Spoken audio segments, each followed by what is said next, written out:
मुखर संवाद की ओर से आप सभी दर्शकों और पाठकों को शारदीय नवरात्रि की हार्दिक शुभकामनाएं।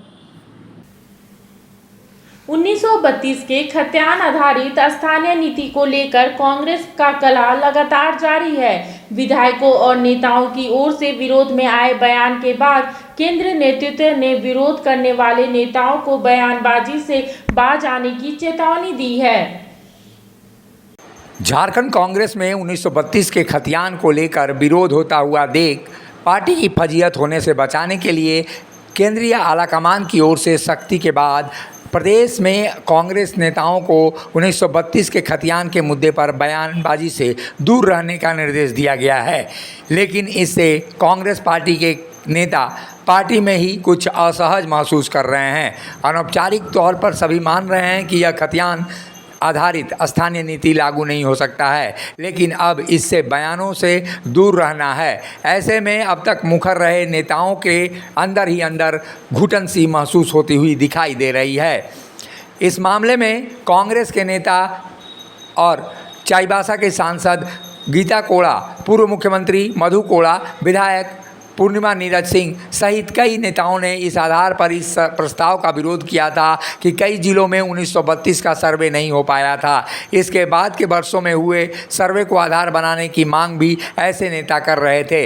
लेकिन एक दिन पहले पार्टी का स्टैंड स्पष्ट करते हुए अविनाश पांडे की ओर से यह निर्देश दिया गया कि पार्टी जब 1932 के खतियान आधारित स्थानीय नीति की समर्थन में है तो ऐसे में पार्टी नेताओं को बयानबाजी से दूर रहना चाहिए। यह संदेश मिलने के बाद इसके विरोध में बयानबाजी कर रहे नेताओं को सांप सूंघ गया है। आलाकमान के निर्देश पर ही कांग्रेस के प्रदेश प्रभारी से लेकर विधायकों और अन्य नेताओं के सुर बदले हुए हैं। बैकफुट पर धकेले गए कांग्रेस नेताओं को अब आने वाले समय में देर सबेर आक्रोश तो फूटेगा ही, लेकिन फिलहाल उन्हें चुप रहने का निर्देश दिया गया है। कांग्रेस के मंत्रियों विधायकों को मिलाकर आधे से अधिक के पास 1932 का खतियान नहीं है।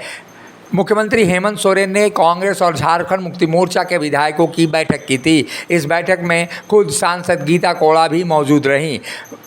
मुख्यमंत्री हेमंत सोरेन से गीता कोड़ा ने स्पष्ट रूप से कहा कि 1932 के खतियान के आधार पर अगर स्थानीयता नीति लागू की गई तो झारखंड के कोल्हान प्रमंडल समेत कई जिलों के लोग बाहरी हो जाएंगे। ऐसे में जनाक्रोश से भी मुख्यमंत्री को सामना करना पड़ेगा। इससे कुछ दिन पहले ही झारखंड के पूर्व मुख्यमंत्री मधु कोड़ा ने भी विरोध जताते हुए मुख्यमंत्री हेमंत सोरेन से समय मांगा था मिलने के लिए, लेकिन हेमंत सोरेन ने उनसे मिलने के लिए इनकार कर दिया और ऐसे में उनकी बयानबाजी सामने आ गई। उन्होंने अपने पत्र को लिखकर मुख्यमंत्री के नाम जिस तरह का भरोसा जताने का प्रयास किया, उससे लगता है कि ये विरोध आने वाले दिनों में निश्चित रूप से और भी आक्रोशित हो सकता है। मधु कोड़ा और गीता कोड़ा पहले ऐसे कांग्रेसी नेता हैं जिन्होंने खुलकर इस मुद्दे पर विरोध जताया था। इसके अलावा पूर्णिमा नीरज सिंह सहित कई अन्य